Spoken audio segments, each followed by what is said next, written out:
Hello friends, welcome to my channel maths by Neetu ma'am.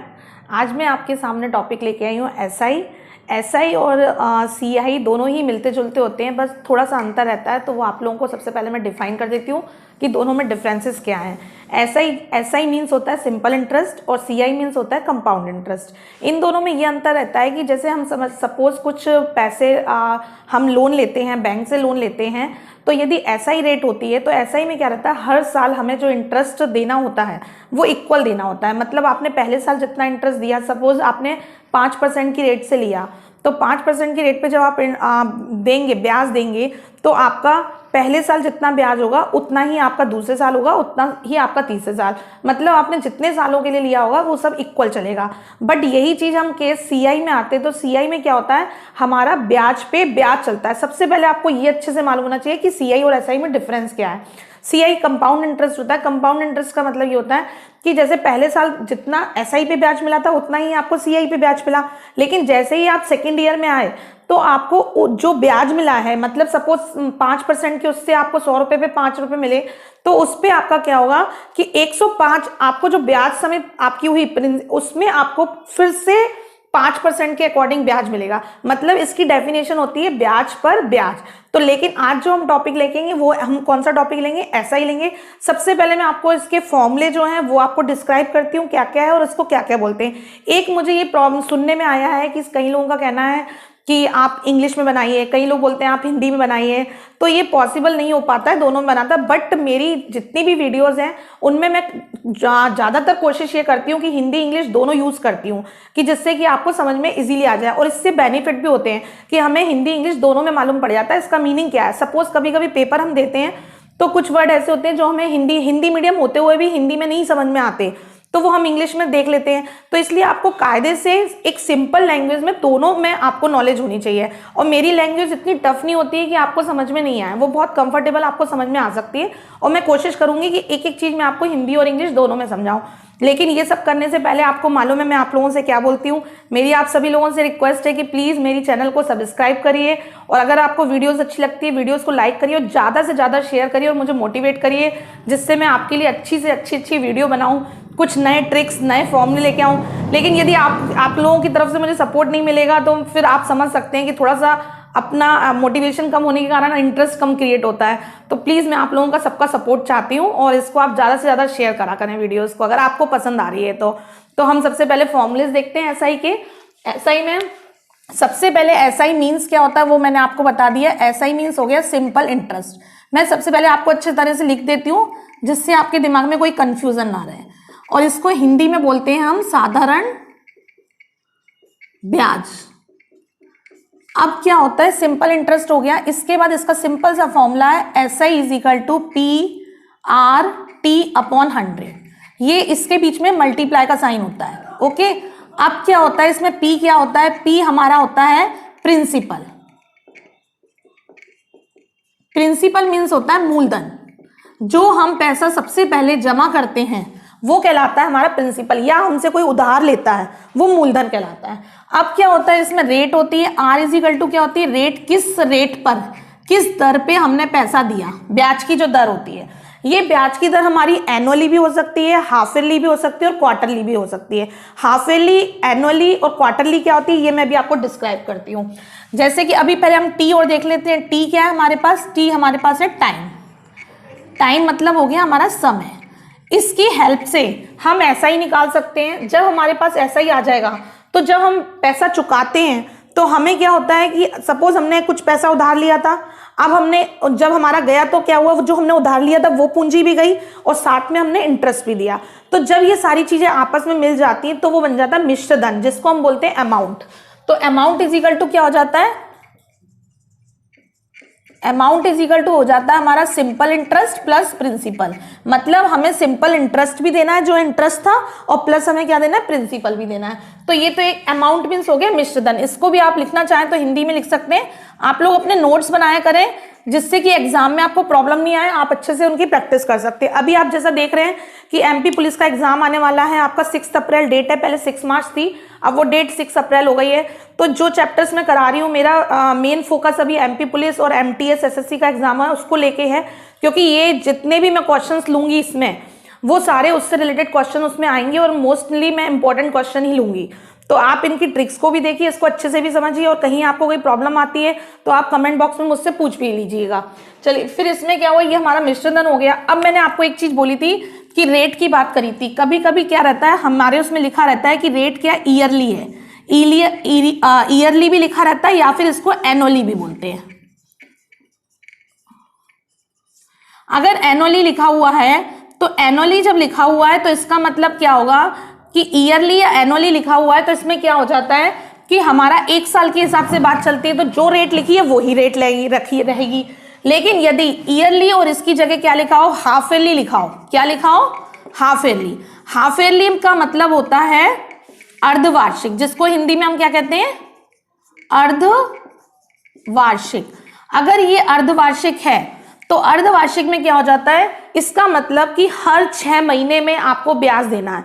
अगर yearly है तो मतलब साल की बात है, और यदि अर्धवार्षिक और हाफ ईयरली लिखा है तो इसका मतलब है हर। तो इसमें क्या होता है, जैसे सपोज टाइम आपको 2 वर्ष लिखा हुआ है, तो ये टाइम जो 2 वर्ष लिखा हुआ है, तो जैसे ही अगर ये अर्धवार्षिक होगी तो ये आपका टाइम क्या हो जाएगा, 2 गुणा 2 यानी कि 4 हो जाएगा। 4 साल नहीं होंगे, लेकिन हम जब टाइम इसमें पुट करेंगे तो हम 4 पुट करेंगे। उसका रीजन ये है कि हमें हर 6 महीने के बाद किस्त देनी है, क्योंकि हाफ ईयरली लिखा हुआ है।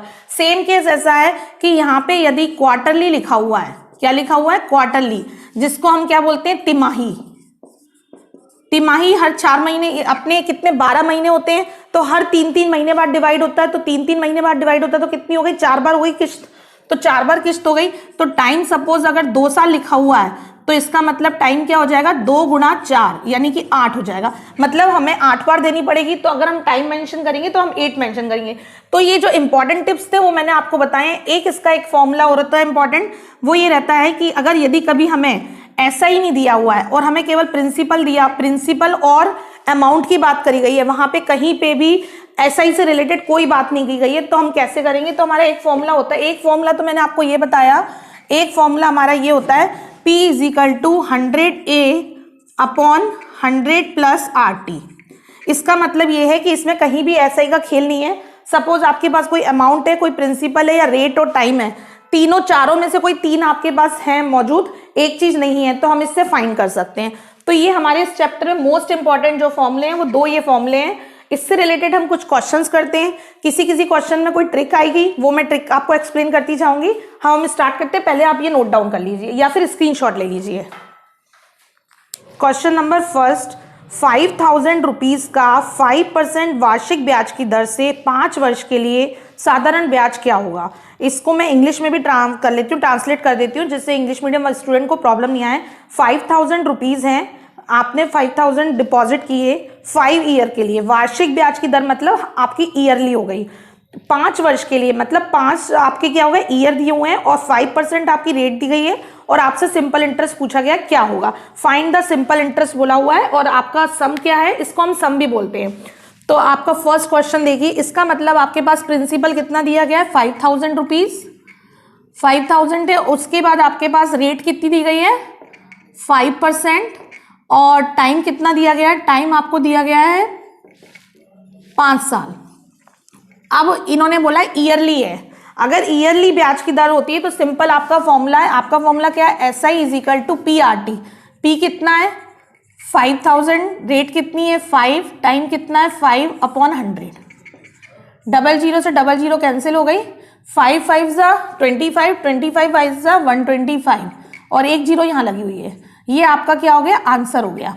यानी कि सिंपल इंटरेस्ट कितना मिलेगा, 1250 रुपए, 1250 रुपीज। इसी क्वेश्चन में यदि वो बोलते कि अमाउंट बताइए, लास्ट में मिश्रधन कितना मिलेगा, तो अमाउंट करने के लिए कोई प्रॉब्लम नहीं है। आपको मालूम है प्रिंसिपल लिखो और SI लिखो, आपका आंसर आ जाएगा। प्रिंसिपल कितना है आपके पास 5000 है, और SI कितना है 1250। इन दोनों को प्लस कर लोगे तो कितना आ जाएगा, ये आपका क्या हो जाएगा, अमाउंट हो जाएगा, जो लास्ट में हम ब्याज के साथ देंगे। ठीक है, नेक्स्ट क्वेश्चन, 2000 रुपीज का 4% वार्षिक ब्याज की दर से 2.5 वर्ष का साधारण ब्याज ज्ञात कीजिए।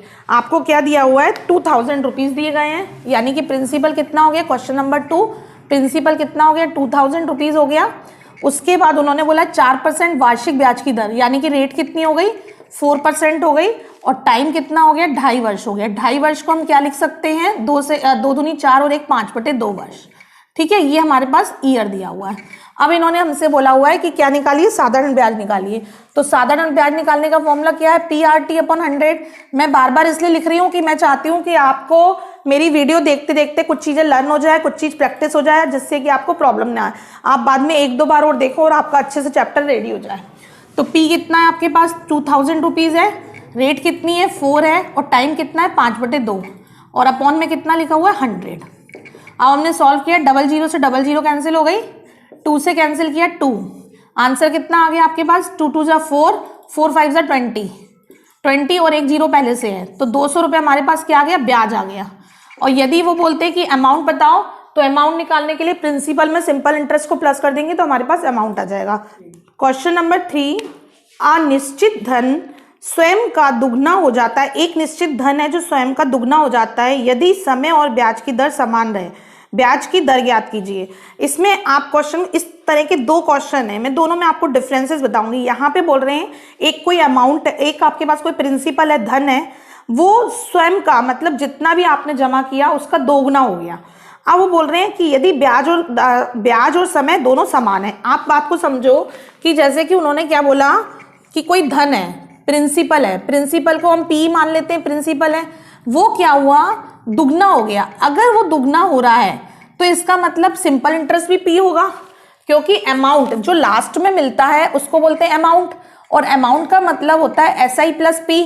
तो SI भी P होगा और P भी P होगा, तभी तो दुगना होगा। इस दुगना कभी भी आपसे बोला जाता है तो आप इतना ध्यान रखो कि जितना प्रिंसिपल है उतना ही ब्याज है। ये अपने दिमाग में एक पॉइंट रखो कि कभी भी आपसे दुगना की बात बोली जाए तो दुगना में समझ लो कि जितना प्रिंसिपल है, जितना हमने जमा किया उतना ही हमें ब्याज मिला है। तिगना बोलते हैं तो प्रिंसिपल जितना है उसका 2 गुना आपका क्या हो जाएगा, ब्याज हो जाएगा। तभी तो 2 गुना और 1 गुना मिलके क्या बनेगा, 3 गुना बनेगा, 3 टाइम्स हो जाएगा। ठीक है, तो यहाँ पे क्या हो गया, हमने प्रिंसिपल को भी P माना और SI को भी P माना। अब हमारे पास फॉर्मूला क्या होता है, SI = PRT/100। SI कितना है हमारे पास, P है, P कितना है, P है। R और रेट उन्होंने साफ साफ बोला है कि दोनों सेम है और हमें रेट बतानी है, तो हम रेट को पुट नहीं करेंगे T, हम T को रेट R पुट कर देंगे, क्योंकि R रेट और टाइम दोनों समान है और हमें रेट निकालनी है, तो हम रेट को नहीं हटाएंगे, रेट को हम रेट ही लिखेंगे, दर लिखेंगे, और टाइम की जगह भी हम रेट लिख देंगे, क्योंकि उन्होंने ये कंडीशन दी है कि R = T है। और अपॉन में क्या हो गया 100, P से P कैंसिल हो गया, 100 को क्रॉस मल्टीप्लीकेशन से आप इधर लेके आओ, और यहाँ पे क्या हो गया, R² हो गया, R की पावर 1 और R की पावर 1 कितना हो गया, R की पावर 2। 100 किसका स्क्वायर होता है, 10 का स्क्वायर, और यहाँ पे क्या लिखा हुआ R², स्क्वायर से स्क्वायर कैंसिल हो गए, तो R = कितना आ गया 10। इसका मतलब रेट कितनी हो गई 10%। यदि इसी सवाल में आपसे बोलते हैं कि टाइम कितना है, तो टाइम भी 10%, 10 ईयर्स होता, क्योंकि उन्होंने हमसे बोला हुआ है रेट और टाइम क्या इक्वल है। मैं एक्सप्लेन कर रही हूँ फिर से कि कभी भी आपसे 2 गुना, 3 गुना, 4 गुना, 4 टाइम्स कुछ भी आता है, तो जो आपने प्रिंसिपल माना है उससे जो कुछ बचा हुआ होगा, जैसे 3 गुना है तो 2 गुना बचेगा, 4 गुना है तो 3 गुना बचेगा, अभी 2 गुना था तो 1 गुना तो प्रिंसिपल हो गया, तो 1 गुना बचा 1 टाइम्स, तो वो हमारा क्या कहलाएगा, सिंपल इंटरेस्ट। फिर हमने इस फॉर्मूले से, ये आपको ये बात समझ में आ गई, अब हम इस फॉर्मूले में पुट कर देंगे।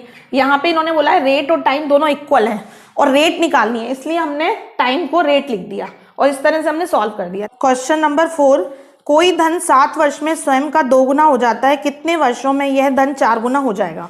इस क्वेश्चन और उस क्वेश्चन में क्या अंतर था, उसमें ब्याज और समय समान था, इसमें इन्होंने बोला है ब्याज और धन की बात ही नहीं करी है, उन्होंने केवल हमसे ये बोला है कि कोई धन, हमें समय दे दिया है कि 7 वर्षों में वो स्वयं का 2 गुना हो गया।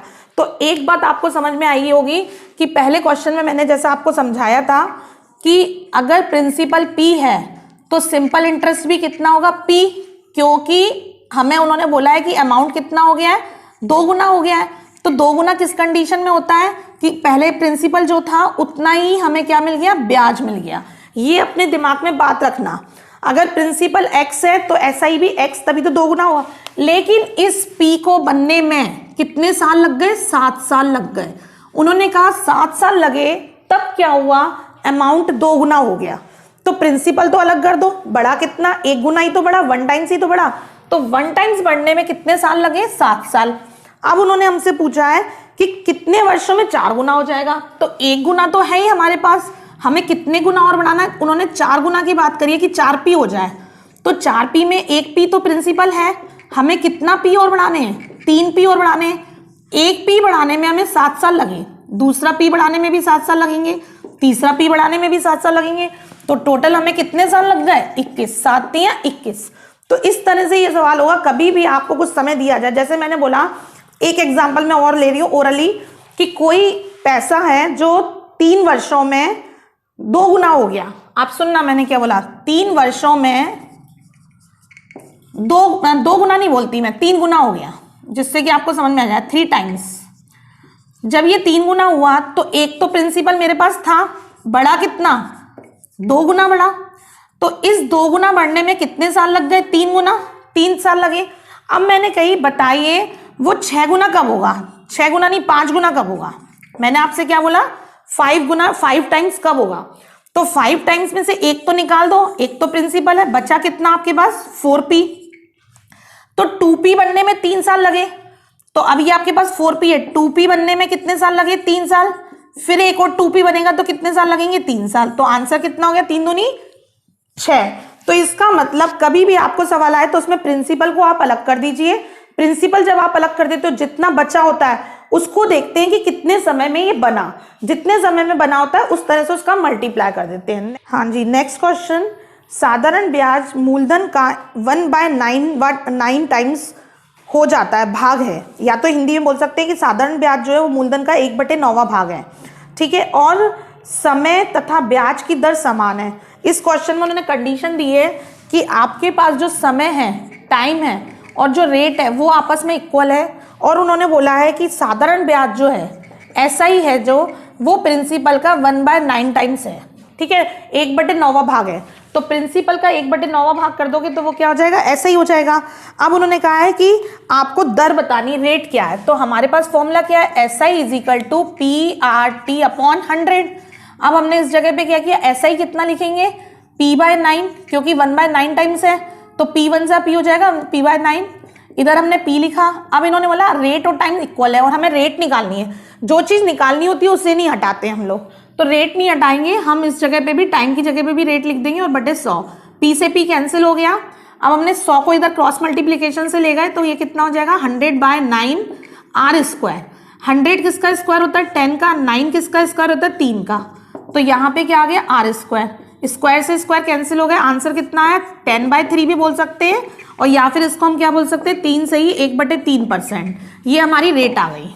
नेक्स्ट, साधारण ब्याज किसी निश्चित ब्याज की दर से 8 वर्ष में मूलधन का 40% है, ब्याज की दर बताइए। साधारण ब्याज आपसे उन्होंने बोला है कि एक ऐसा ही है किसी निश्चित ब्याज की दर से, आपको इसमें ब्याज की दर नहीं दी गई है, 8 वर्ष में मूलधन का 40% बोल रहे हैं। तो 8 वर्ष तो टाइम हो गया, कितना, 8 ईयर क्या हो गया आपके पास, टाइम हो गया। और उन्होंने बोला है मूलधन का, तो ऐसा ही कितना हो गया मूलधन का 40%। तो 40% आप ऐसे लिख सकते हो, क्योंकि परसेंट हटाएंगे तो 100 आ जाएगा। या फिर मेरी एक वीडियो है जिसमें मैंने परसेंटेज को शॉर्टकट में समझाया हुआ है, अगर आपने वो वीडियो नहीं देखी तो आप प्लीज़ जरूर देखिएगा, जिससे कि आपको परसेंटेज लर्न हो जाएंगे। उसमें मैंने सीधे बताया हुआ है कि आपको 40% लर्न होना चाहिए। 40% मतलब होता है 2/5। तो आप P × 2/5 भी लिख सकते हैं। तो आपने यहाँ पे लिखा कि SI जो है वो P का कितना हो गया, 40% हो गया है। तो अब हमारा फॉर्मूला क्या होता है, SI = PRT/100। तो SI की जगह पे आप क्या लिखोगे, ये लिखोगे, इसको 2/5 कर लिया, 2/5P। फिर हमने P लिखा और R क्या बोला हुआ है नहीं मालूम, T कितना बोला हुआ है 8 साल, अपॉन में 100। P से P कैंसिल हो गया। अब हमने और कुछ काटा, 2 एकम 2, 2 से 8 कैंसिल हो गया, 2 चौक 5 से काटा, 5 से ये कितनी बार कट जाएगा, 5 दूनी 10 और 0, यहाँ 4 से काटेंगे, 4 पंजे 20, ये 5 क्रॉस मल्टीप्लिकेशन से ऊपर चला जाएगा और ये क्या आ जाएगा, R। आपके पास R की वैल्यू आ गई 5%। नेक्स्ट क्वेश्चन, किसी ब्याज की वार्षिक दर से कोई धन 8 वर्ष में स्वयं का 2 गुना हो जाता है, हो गया है। किस ब्याज की वार्षिक दर से, आपको इसमें दर बताना है। और इन्होंने बोला है कि 8 वर्षों में स्वयं का क्या हो गया, 2 गुना हो गया है। तो ब्याज की दर निकालने के लिए इन्होंने क्या बोला हमसे, सबसे पहले हमें समय दे दिया है। समय कितना दिया हुआ है, T दिया हुआ है इन्होंने 8 वर्ष। और ब्याज की दर आपसे पूछिए कि ब्याज की दर क्या है, और इन्होंने बोला है कि स्वयं का दुगना हो गया। ये चीज़ मैं आपको पहले भी बता चुकी हूँ कि पी है और SI कितना हो गया, P हो गया। दोगुना तभी होता है अमाउंट। तो हमने फॉर्मूले में लिखा SI लिखते हैं, SI लिखा, फिर P लिखते हैं, फिर R लिखते हैं, R नहीं मालूम, T कितनी है 8 है, और अपॉन में हमने क्या लिखा 100 लिखा। ठीक है, इसको चेंज काटा पीटा करें, ये कट गया, यहाँ पे काटा तो कितना हो जाएगा 4 दूनी 8, और यहाँ कितना हो गया 25/2, यानी कि 12 सही 1/2%। ये क्या आ गई आपके पास, रेट आ गई। तो इस तरह से SI में मोस्टली क्वेश्चंस इजी हैं जो आपके कंफर्टेबल जोन में हो जाएंगे। अभी कुछ क्वेश्चंस रह गए हैं जो बहुत इंपॉर्टेंट है, अच्छे हैं, वो मैं अपनी नेक्स्ट वीडियो में लूँगी। और यदि आपको ये अच्छे लगे तो प्लीज़ आप लाइक ज़रूर करिएगा, और कोई डाउट्स आए तो आप प्लीज़ उनको पूछ लीजिएगा, कोई प्रॉब्लम नहीं है, मैं आपको एक्सप्लेन कर दूँगी। Thank you so much.